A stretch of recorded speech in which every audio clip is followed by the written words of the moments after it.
Good morning বন্ধুরা, আজ 12 November বুধবার।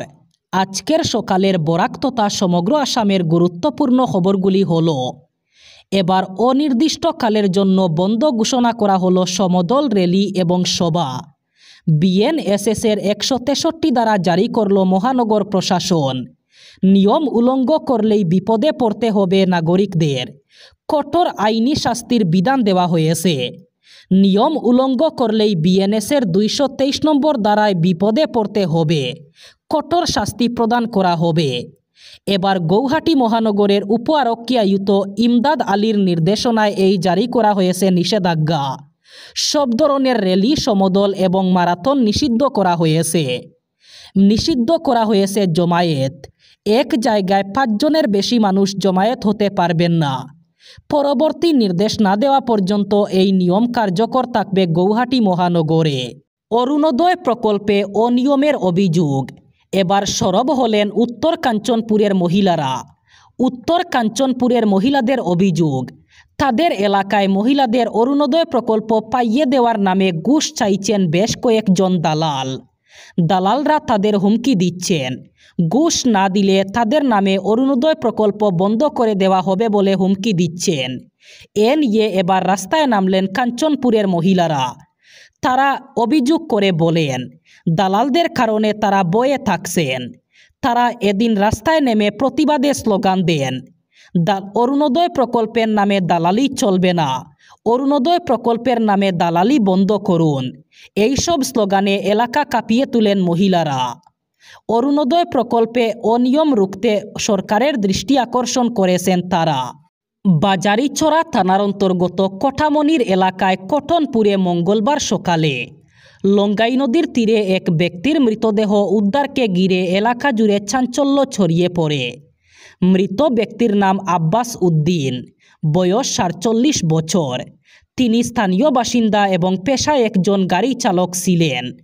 ঘটনার খবর পেয়ে বাজারিছড়া থানার পুলিশ ও পাতারকান্দি সার্কেল অফিসার দ্রুত ঘটনাস্থলে পৌঁছে মৃতদেহ উদ্ধার করে ময়নাতদন্তের জন্য শ্রীভূমি জেলা হাসপাতালে প্রেরণ করেন।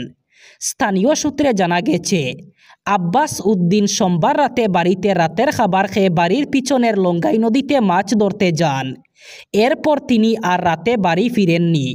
মঙ্গলবার সকালে তার ছেলে নদীর ধারে খোঁজ করতে গিয়ে দেখতে পান, বাড়ি থেকে কয়েকশো মিটার দূরে নদীর পাড়ে তার বাবার মৃতদেহ পড়ে আছে।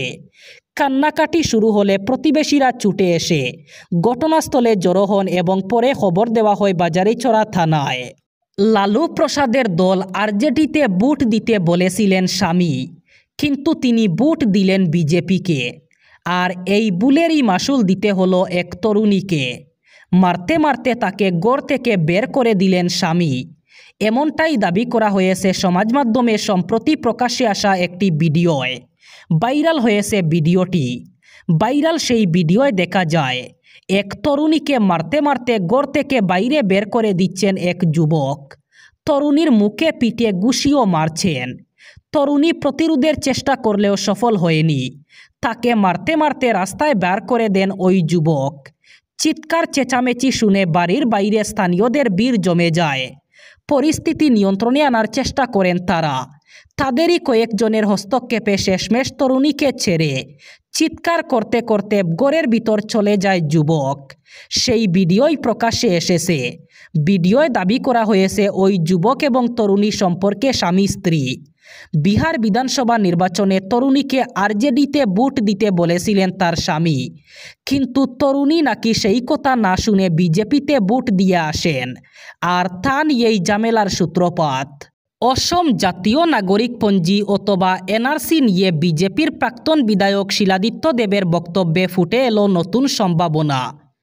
তিনি স্পষ্ট ভাষায় জানিয়েছেন, 2019 সালের যে এনআরসি প্রকাশিত হয়েছে সেটি ভুয়া, ভুলে ভরা এবং অবিশ্বস্ত। কিন্তু এনআরসি হবেই। এবার হবে প্রকৃত, নির্ভুল এবং বাস্তবভিত্তিক এনআরসি। গৌহাটিতে সাংবাদিকদের মুখোমুখি হয়ে শিলাদিত্য দেব বলেন, অসমের ভোটার তালিকা সঠিক নয়।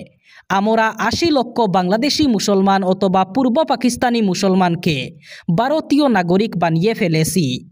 এই এনআরসি তাদের শনাক্ত করতে ব্যর্থ হয়েছে। তার মতে অসমে এখনও ৮০ লক্ষ বাংলাদেশি মুসলমান বাস করছেন। তিনি বলেন, আমি বলছি এই ভুয়ো এনআরসি নয়, প্রকৃত এনআরসি হবেই। প্রাক্তন হুজাই বিধায়ক অভিযোগ করেন, ২০১৯ সালে সুপ্রিম কোর্টের তত্ত্বাবধানে প্রকাশিত নাগরিকপঞ্জি ভিত্তিহীন, ত্রুটিপূর্ণ এবং ষড়যন্ত্রমূলকভাবে প্রস্তুত। তার ভাষায় এনআরসি নামের এই প্রহসনে প্রকৃত ভারতীয়রা বাদ পড়েছে আর বিদেশিরা জায়গা পেয়েছে।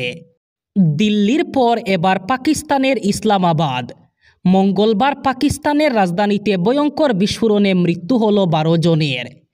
ইসলামাবাদের ডিস্ট্রিক্ট কোর্টের বাইরে একটি গাড়িতে ঘটেছে এই জোরালো বিস্ফোরণ। ঘটনায় জখম হয়েছেন আরও একাধিক। প্রাথমিকভাবে অনুমান করা হচ্ছে গাড়িতে সিলিন্ডার ফেটে এই বিস্ফোরণ হয়। বিস্ফোরণের খবর পেয়ে ঘটনাস্থলে পৌঁছায় পুলিশ। গোটা এলাকা ঘিরে ফেলা হয়।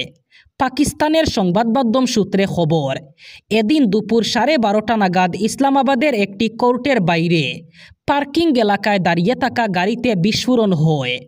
বিস্ফোরণের অভিঘাত এতটাই ছিল দূর দূরান্তে শোনা যায়। প্রাথমিকভাবে গাড়িতে লাগানো সিলিন্ডার ফেটে এই বিস্ফোরণ ঘটে বলে মনে করা হচ্ছে। সেখানে উপস্থিত কয়েকজন আইনজীবী আহত হয়েছেন। পুলিশ সূত্রে জানা গেছে, বিস্ফোরণের সময় আদালত চত্বরে যানজট ছিল, ফলে সাধারণ নাগরিকরাও আহত হয়েছেন। দিল্লিতে সংঘটিত বিস্ফোরণ ঘটনার পর সামাজিক মাধ্যমে ব্যাপক আলোচনা শুরু হয়েছে। এই প্রেক্ষিতে শিলচর রংপুরের এক ব্যক্তি সামাজিক মাধ্যমের একটি প্ল্যাটফর্মে আপত্তিকর মন্তব্য করেছেন বলে অভিযোগ। অভিযোগের ভিত্তিতে কাছাড় জেলা পুলিশ দ্রুত তদন্ত শুরু করে। মঙ্গলবার শিলচর রংপুর পুলিশ ফাঁড়ি এলাকার বাসিন্দা নজরুল ইসলাম বরবুইয়াকে আটক করে পুলিশ।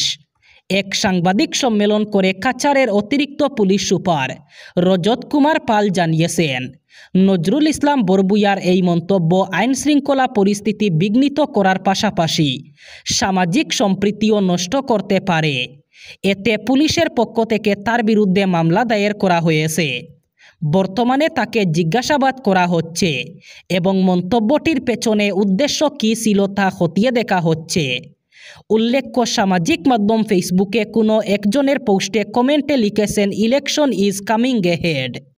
ভারতকে হিন্দু রাষ্ট্রে পরিণত করার যে দাবি, তার সঙ্গে বারবার রাষ্ট্রীয় স্বয়ংসেবক সংঘ অথবা আরএসএসের নাম উঠে এসেছে।